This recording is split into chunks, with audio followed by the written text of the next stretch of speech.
We are on with Lauren Larson of the band UME. How are you doing today? Doing awesome. Thank you. Well, great. Well, we know your band is Texas born and raised. How did the band get together in the beginning for people who haven't heard of UME before?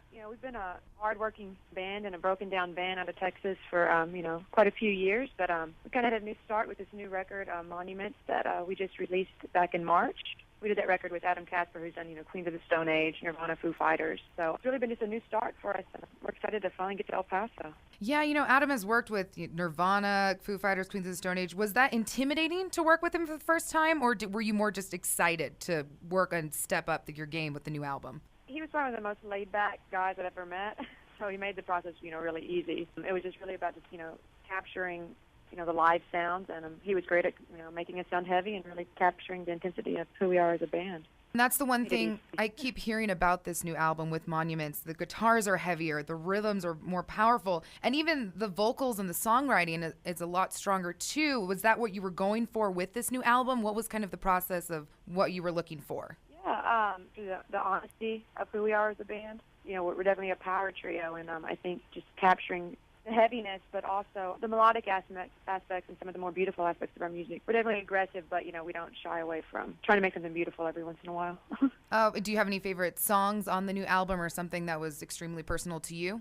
Chase It Down, that's a pretty heavy one. That's just a really fun one to play live. People usually like that. We'll be doing that one in El Paso. Awesome. And how would you describe your music style to the listeners? Like, who were your influences on your music? Yeah, it's aggressive and heavy and visceral, but, also we try to make them that's a little, sexy and smart. Eric and I, the bass player, we came up at a more punk rock background, seeing bands like Fugazi play live. And at the drive-in, who's from El Paso, we saw them once play to 2 people. And they got huge. So really seeing these bands that put their heart completely out there on the stage and hold nothing back, that's been a huge influence on us, and that's really what we try to do live as a band, lay it all on the line with every single show. Yeah, it says your band is based out of Austin. Austin's known for being the live music capital of the world. How did you see that? Did you find that more of an opportunity to catch people on the street, or was it a little bit harder because you had to make sure you kept people's attention? How was it performing in Austin? It's amazing in the sense that there's live music every night of the week. Any night you can see several bands, and it's such an eclectic array. You've got to get your chops down and get your live show down. So it really pushes you to work hard, but it's a really supportive community too. Awesome. And you've worked with some great bands. You've performed. You're going to be with Black Sabbath over in the UK coming up. You also got Soundgarden, performed with Franz Ferdinand. Jane's Addiction, I heard about that. How was that, getting a call from Perry Farrell? Yeah, that was crazy. He called my cell phone when we were on tour and invited us to open Jane's Addiction at the Lollapalooza party. So that was more than a dream come true. That was fun. Is there anything you learned, especially from a certain band or anything in general, just from them? Is there any words of wisdom that you were given?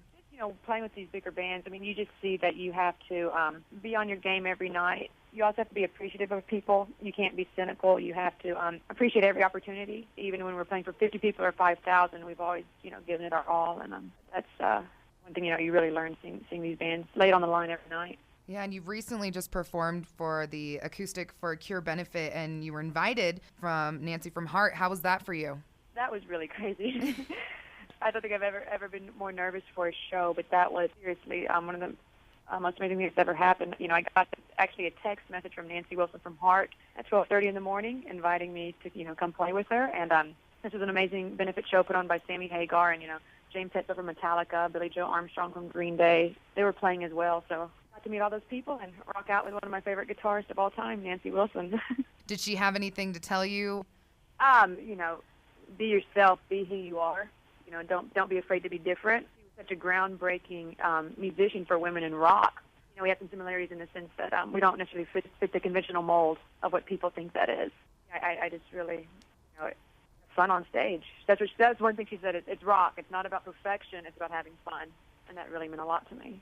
And, I think you brought up a great point, too, with women in rock. I see a lot of that coming out. You have Lizzie Hale from Hailstorm. You have Maria Brink from In This Moment. And all these women seem to be coming up right now. Do you think this is just a great moment in rock music for the women out there? Are they taking a stand, or is this something they've been around forever? It's just they're finally getting the recognition that they deserve. There's always been, women out there who are amazing musicians rocking out, but I'm just so thrilled that women in rock and that it's getting a lot more attention and they're being accepted, as musicians. That's always been my goal. I don't want to be seen as an anomaly because I'm a girl up there. I want to be accepted as a guitarist and as a musician, and I think we're getting there, and it's really amazing. And you said something important about wanting to be up there for the music. You see some of the artists go out there and they put their sexuality in the forefront. Do you find that something that just naturally happens? Do you have like that natural aura to yourself, or do you just kind of go out there and say, hey, I want you to be about my music right now, don't pay attention to me?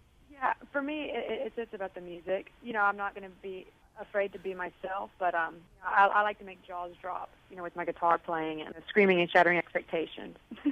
After the show, people don't even realize I was the same person. So, was that you? On stage, I feel about 10 feet tall. So, do you kind of get taken over by another persona, almost like Beyonce with her? What is it, Sasha Fierce? Do you have another persona on stage, or is that just a more amplified version of yourself? I think it's a more amplified version of who I am. It's not fake. If anything, it's completely my heart exposed. Hold nothing back and just have fun. It's rock and roll. So. Well, awesome. We are on with Lauren Larson from UME. They will be performing at the KLAQ Balloon Fest this Memorial Day weekend, so make sure to check them out. Thank you so much, Lauren. Cool. Thank you, Lisa.